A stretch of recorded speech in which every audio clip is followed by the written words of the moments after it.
En épocas de confinamiento me tocó hacer algo que nunca antes en la vida había hecho: cocinar. Pero eso sí, cosas fáciles, como papas criollas al vapor, que eso no es sino poner la olla, aceite y poner las papas ahí y listo. Se puede uno ir a ver un partido de fútbol mientras están las papas.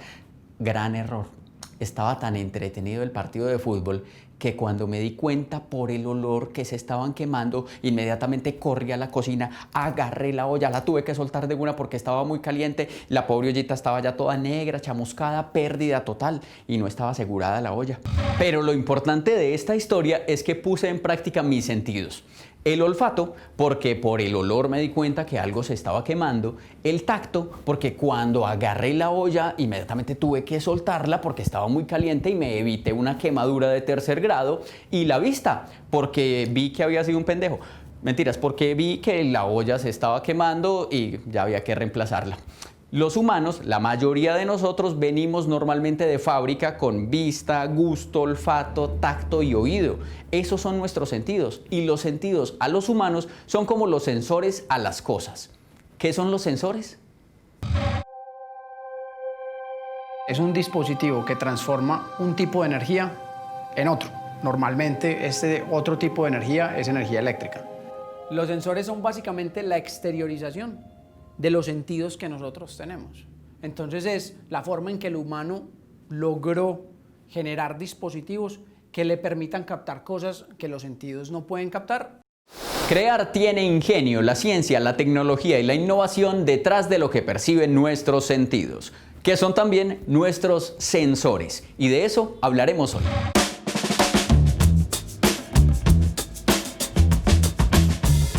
Los sentidos nos permiten obtener información de lo que nos rodea para tomar decisiones. Pero la idea es que gracias a los sentidos podamos reaccionar para adaptarnos al entorno. Los sentidos recogen información y la mandan al cerebro. Lo mismo hacen los sensores. Recogen información para mandarla al lugar donde es procesada. Pero con el desarrollo de la tecnología, ahora los sensores recogen mucha más información que los sentidos.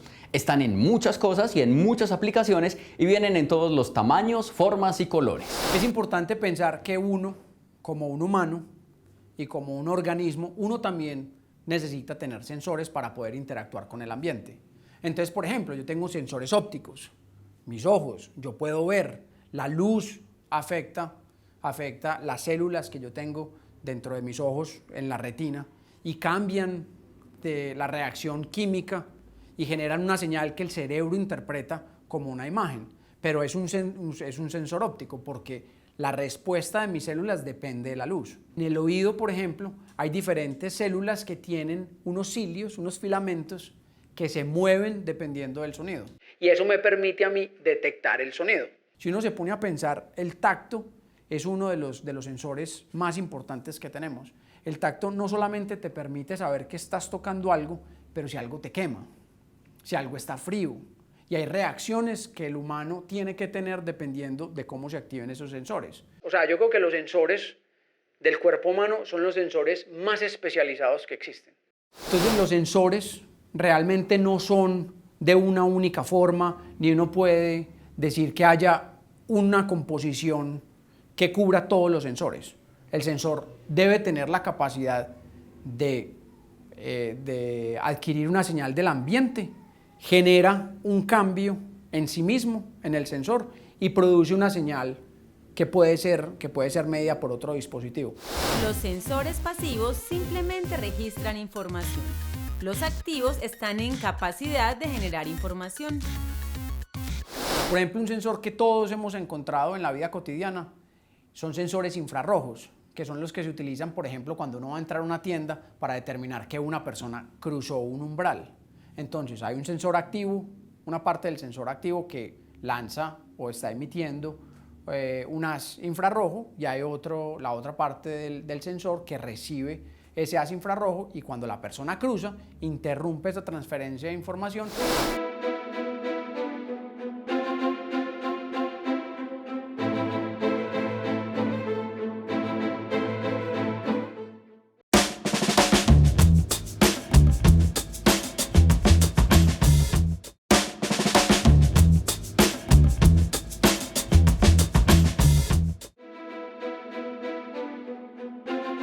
Galileo Galilei inventó muchas cosas, entre ellas el termoscopio, un recipiente que tenía en su interior pequeñas bolas de vidrio que flotaban sobre agua y estaba abierto en uno de los extremos. De acuerdo con la temperatura del agua, cada una de las bolas estaría en determinada posición dentro del recipiente. A pesar de que este artefacto no tenía escala numérica alguna, fue un buen comienzo. El médico Santorio Santorio vio el potencial médico en el artefacto inventado por Galileo. Le puso escala numérica teniendo como referencia el principio de la flotabilidad. Si la temperatura disminuía, las bolas irían al extremo superior. Si la temperatura aumentaba, ocurriría lo contrario. El modelo de Santoro fue usado para medir la temperatura humana. Después, Fernando II de Medici también se interesó en los termómetros. A él se le ocurrió usar alcohol y un contenedor cerrado, hasta que llegó un físico llamado Daniel Gabriel Fahrenheit, quien gracias a sus conocimientos sobre la expansión térmica de los metales, sustituyó el alcohol por mercurio y además diseñó la escala numérica para el termómetro. La escala Fahrenheit se usaba en Suecia, pero a Anders Celsius se le ocurrió sustituir esta escala por otra, en donde el punto correspondiente a 0 equivalía a la temperatura de congelación del agua al nivel del mar, mientras que el punto de 100 coincidía con el punto de ebullición. Lo que era 0 para Celsius era 32 para Fahrenheit. Daniel Gabriel Fahrenheit incorporó a los termómetros la escala numérica. Los termómetros que me tocaron a mí y a algunos de ustedes son los de Anders Celsius, de mercurio. Eso sí, había que tener mucho cuidado con ellos porque no se podían quebrar, porque el mercurio es muy peligroso. Medía en centígrados. Si a uno le salía 38, tenía fiebre. Si le salía 39, estaba grave. La fiebre en Fahrenheit es a los 101 grados. Afortunadamente después aparecieron los termómetros digitales y en estos, ya sin mercurio, la medición aparece en esta pantallita. Hablando de termómetros, de sensores y de ropa, bueno, no hemos hablado de ropa, pero vamos a hablar de ropa porque un grupo de ingenieros diseñaron una nueva prenda. Un saco con docenas de sensores de movimiento y temperatura. La información recolectada va a parar a un aparatico que está en el saco, que es como esos parecidos a los que ponen en los almacenes para que piten si alguien se va a robar una prenda. Que qué pena, no me la voy a robar, es que soy de pago olvidadizo. Sí, pues la información va a parar a ese aparatico y ese aparatico se conecta vía Bluetooth al teléfono inteligente y así le dice a usted cómo está su cuerpo en medición de temperatura, pulso, presión y respiración. Este saco sensor tiene sensores de temperatura y movimiento, pero ¿qué otros sensores hay? Entonces pueden ser, por ejemplo, eléctricos, pueden ser químicos, pueden ser biológicos, pueden ser radioactivos, pueden medir material particulado en el aire, que eso, por ejemplo, es una aplicación importantísima en este momento que estamos hablando de la calidad del aire. Es importantísimo pensar en que para uno poder medir la calidad del aire uno necesita sensores. Esos sensores tienen que medir el tamaño de las partículas, entonces eso se puede hacer, por ejemplo, por medios ópticos. Se puede medir, por ejemplo, gases en el ambiente. Esos tienen que ser sensores químicos, de manera que hay una reacción química en el sensor que permite determinar que hay tanto gas, por ejemplo, monóxido de carbono, reacciona con el sensor y uno puede saber la cantidad de este gas en el ambiente. Por ejemplo, pueden medir temperatura.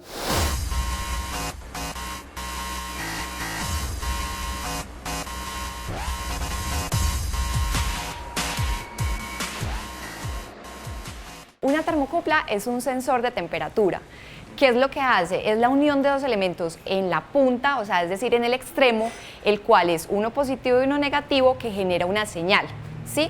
Esta señal se genera en milivoltios. Cuando estamos hablando de termocuplas estamos hablando de milivoltaje.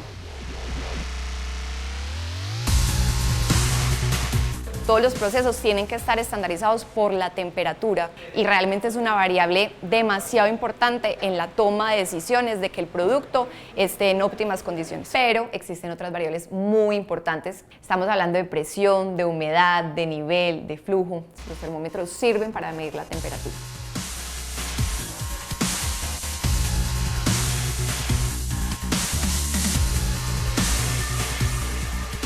Este ha sido el tradicional, el termómetro análogo. Es un elemento muy funcional porque en todo momento es práctico. Cualquier recipiente que lo pongan va a generar una temperatura. Pero como este sistema es de innovación y de mayor precisión, empresas se han dado la tarea de diseñar elementos smart, inteligentes, ¿cierto? ¿Qué quiere decir esto? Que son elementos que pueden monitorear en tiempo real, pueden funcionar inalámbricamente también. Y adicionalmente guardan el registro de la toma de temperaturas en todo momento, retransmitiendo en tiempo real la temperatura del proceso. ¿Qué quiere decir esto? Que si una de las aplicaciones es muy especial y necesita mandar una alarma porque hubo una caída de temperatura dentro de una tubería, dentro de un tanque, estos elementos permiten que sean monitoreados a través del celular o por un DS, que es el elemento donde se sensa toda la temperatura. Ese es el futuro es ver ya en tu celular, desde tu casa, no tienes que estar en Colombia, desde otro país, ver qué es lo que está pasando en tu proceso, en tu empresa, en tu entorno, sin necesidad de estar ahí mirando tu proceso, sino que ya todo está más automatizado. Cada sensor de temperatura es de acuerdo al rango de temperatura, porque hay termocuplas tipo J que trabajan en un rango. Hay termocuplas tipo K que trabajan en un rango más alto. Hay termocuplas tipo T que trabajan en un rango más bajo. Hay termocuplas tipo E que trabajan en un rango más bajo. Hay termocuplas tipo R y S que trabajan por encima de los 1200, 1300 grados centígrados. Hay termocupla tipo B que trabaja para 1700 grados centígrados. Y son normas internacionales. Entonces, cada aplicación requiere de una termocupla diferente. Muy utilizadas, por ejemplo, si uno en el horno de la casa.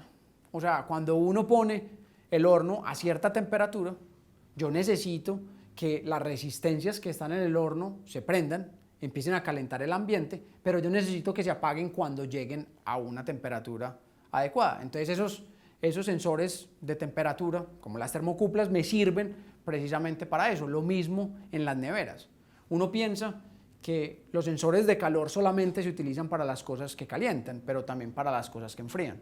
O sea, para yo poder mantener el congelador en una temperatura que congele, yo tengo que medir esa temperatura, así sea una temperatura de congelamiento. Entonces, esos sensores de temperatura sirven para regular tanto temperaturas altas como temperaturas bajas. ¿Han escuchado hablar de algo que se llama el Internet de las Cosas? Pues es básicamente objetos conectados a Internet. ¿Y cuál es la importancia del Internet de las Cosas? Que estos objetos, sea el que sea, puede recoger información para luego entregar datos. Y el alma del Internet de las Cosas son los sensores, porque ellos son los que permiten que un objeto, hay quien lo ve todo quieto e inanimado, como mi hermana en un día festivo, pues pueda entregar esa información a través del sensor y dependiendo del tipo de sensor. Almacenan la información y luego otra persona ya mira qué hacer con ella.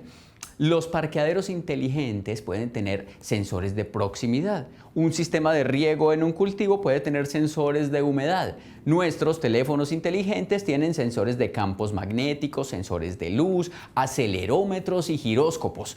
La nevera tiene sensores de temperatura para que esté en el frío adecuado. Y el horno de mi mamá, lo que le faltaba era un sensor de humo. A ver si se daba cuenta que se le estaban quemando los brownies. Pobres brownies, almas benditas. Los sensores en este momento en la vida actual son indispensables básicamente para todo. O sea, si uno se pone, por ejemplo, a hablar del Internet de las Cosas, el Internet de las Cosas es el poder conectar todos los dispositivos, interconectarlos de manera que la nevera, por ejemplo, le pueda hablar al celular y le diga, ve, falta leche. Pero ¿cómo la nevera sabe que falta leche? O sea, entonces necesita un sensor que la nevera utilice para poder saber que hay algo que está carente. Entonces, la idea de los sensores y la utilidad de los sensores es poder detectar esa información que está en el ambiente, que a mí me interesa detectar, y poder generar una señal que pueda ser leída por otro dispositivo. Una cosa que uno no se da cuenta, y es la cantidad de sensores que hay en un celular. O sea, los celulares en este momento tienen todos los sensores. O sea, tienen muchísimos sensores. Pueden medir temperatura, pueden medir distancia, pueden medir orientación, pueden medir altitud.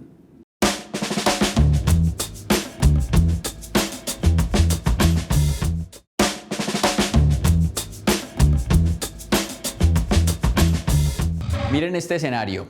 Yo creo que a algunos les ha pasado. En el médico dice, bueno, le voy a mandar estos exámenes de sangre porque necesitamos medir sus niveles de azúcar y vitaminas. Y el paciente ahí mismo, ay doctor, eso es con aguja, ¿cierto? Ay no, ¿será que no me puede dar una pastilla para dormirme antes de que me chusen, que es que me da miedo? Pues para los que le dan tanto miedo las agujas, unos desarrolladores de Caltech, que es el Instituto de Tecnología de California, serían los de Big Bang Theory, ellos estaban allá, en fin. Desarrollaron un sensor portátil para monitorear los metabolitos y nutrientes en la sangre, pero sin necesidad de agujas, analizando el sudor. Ya antes habían sensores de sudor capaces de medir las concentraciones de electrolitos, glucosa y lactato. Y estos nuevos sensores servirán para monitorear la condición de pacientes con enfermedades cardiovasculares, diabetes o deficiencias renales. Estos sensores son en realidad biosensores. Hay un grupo en Caltech, en Estados Unidos, en California, que está desarrollando un nuevo tipo de sensores biológicos que es espectacular. Ellos se dieron cuenta que hay unas algas en unos lagos que hay allá que generan unas nanocápsulas. Esas nanocápsulas les permiten flotar a esas algas de manera que puedan estar más cerquita del sol o más lejos del sol si necesitan, o sea, les permite controlar su flotabilidad. Ellos cogieron esas nanocápsulas y ahora las pueden generar en el laboratorio y las pueden modificar genéticamente para que esas cápsulas reaccionen a ciertos estímulos. Y la idea es generar sensores químicos que puedan determinar cómo la fisiología del organismo está funcionando y yo lo pueda ver a través del ultrasonido. Digamos, en un caso que va dentro de una tubería, un producto que no debe bajar de temperatura porque se empasta dentro de la tubería y no está monitoreado, es un proceso que se va a dañar completamente. Y lo mismo para las temperaturas de calor. Si se sube inmediatamente a mayor temperatura, a la que no está especificado, este va a mandar la señal y prende la alarma de que algo está sucediendo. Es importantísimo en todos los procesos de las empresas poder medir, poder censar. Digamos que los procesos siempre son procesos muy técnicos y muy precisos. Y si no tenemos los sensores de temperatura para hacer esos procesos tan precisos. Todo tendría que ser a ojo. Entonces tú tendrías que estar midiendo un proceso a ojímetro, por decirlo así, sin saber si realmente tu proceso está óptimo y está adecuado. Hay una gran variedad de sensores de temperatura. Cuando hablamos de sensores de temperatura estamos hablando de termocuplas tipo J, tipo K, tipo S, tipo R, tipo T. Hay mucha variedad. Esta es una termocupla tipo K. Esta tiene un bulbo y un raccord de media por media. Cuando tenemos un raccord de media por media, esto nos quiere decir que acá al proceso va otro elemento. Y la otra parte, que es media por media, es porque acá va un cabezal. Como puede observar, acá la termocupla hay que colocarle un terminal cerámico y vamos también a identificarla. Y esta termocupla va dentro de este termopozo. El termopozo siempre es la protección de la termocupla. Cuando hay procesos que son procesos, digamos, que manejan altas temperaturas, la termocupla no puede ir expuesta así a tan altas temperaturas, entonces para eso se requiere de un termopozo. Esto se llama un termopozo bridado, que se clasifica de acuerdo al rango de presión con el que van a trabajar. Para esto son unos elementos muy especiales que hacen que este cumpla con la norma, que es la que define la resistencia y el correcto funcionamiento entre una tubería de manejo de petróleo, de gas o conjunto. Sensores de temperatura hay miles, pero miles son miles. Entonces el sensor más sencillo es el que utilizan, por ejemplo, en una máquina de sellado, en las fábricas de vidrio, por ejemplo. Un sensor de temperatura que tiene que ser introducido en vidrio líquido. El material del termopozo tiene que ser en platino. La más complicada, en los cohetes, cómo chequean la temperatura de inducción de los gases, de todo. En los aviones. Los aviones, para el piloto automático, tienen que tener un número de sensores que están activados en todo momento para saber que la velocidad es correcta, que el ángulo es correcto, que la altura es correcta. Todos esos sensores contribuyen a que el avión sepa interpretar todas esas señales y poder mantener o cambiar su rumbo. Y es que, ¿cómo hacen los carros que se manejan solos? Uno se pregunta eso y piensa, no, pues que eso tiene una computadora, o está conectado a internet, o tiene robots, o debe ser inteligencia artificial, o analítica de datos. Y sí, tiene razón en todas, pero falta algo muy importante, los sensores. Sin los sensores, por mucha analítica de datos, inteligencia artificial o robots, el carro puede andar pero se chocaría ahí mismo, porque los sensores son los encargados de interpretar y decirle al vehículo lo que hay en el entorno. Sensores de ultrasonido, de imagen, cámaras, sensores de proximidad o GPS. Pero hay otro tipo de sensores más tesos, como el LiDAR, Laser Imaging Detection and Ranging, detector de imágenes láser. ¿Qué es lo que hace? Pues detectar imágenes a distancia. ¿Y cómo funciona? Pues el LiDAR emite unos haces de rayos láser infrarrojos que impactan en los objetos y luego rebotan, siendo detectados por un lente receptor. En ese momento y a partir de esos datos se genera una imagen tridimensional del entorno que permite conocer la posición y distancia de cualquier objeto. Este GPS es activo porque no solo recibe, sino que también emite información. Esos carros están llenos de sensores. Uno tiene que tener sensores para medir distancia, uno tiene que tener sensores infrarrojos para ver si hay personas, si hay animales, uno tiene que tener sensores para medir velocidad, porque a mí me interesa saber a qué velocidad va el vehículo que está enfrente. Entonces realmente en el mundo estamos llenos de sensores. Entonces, en cuanto a la tecnología, yo creo que cada vez los sensores se están volviendo más pequeños, se están pudiendo miniaturizar. Entonces, por ejemplo, sin ese desarrollo tecnológico, los sensores no se hubieran podido poner en el celular, porque serían sensores muy grandes o muy costosos y haría que los celulares tuvieran valores exorbitantes. Estamos acostumbrados a usar el termómetro para saber qué temperatura tenemos, a que las puertas de los supermercados se abran o se cierren solas cuando entramos o salimos, a que el sistema GPS de nuestro dispositivo móvil nos indique una ubicación o a comernos una torta perfectamente horneada. Todas estas cosas parecen muy normales, hacen parte de nuestra vida cotidiana, pero son posibles gracias al desarrollo de diferentes tipos de sensores, que son muy pequeños, pero hacen cosas muy grandes, y que han evolucionado porque hay personas que se atrevieron a pensar diferente. Crear tiene ingenio. La ciencia, la tecnología y la innovación detrás de lo que perciben nuestros sentidos.